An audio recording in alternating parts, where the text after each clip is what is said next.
Moving Excel files to Google Sheets on a laptop or PC is very easy. First, make sure your computer or laptop is connected to the internet. Then, open Google Sheets using your Google account. Once it is open, click Start a new spreadsheet. To import an Excel file, go to the File menu and select Import. Then choose Upload and click Browse. Find and select the Excel file you want to import into Google Sheets, then click Open.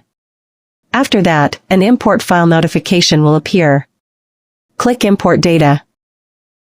The Excel file will automatically open in Google Sheets.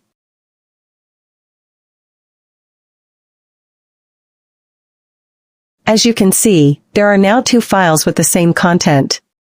One is the Google Sheets file, while the other is the Excel file that we just imported. You can delete one of the files if you want. Easy, right? That's how to move Excel to Google Sheets on a laptop or PC. I hope this tutorial is helpful for everyone. See you in the next video.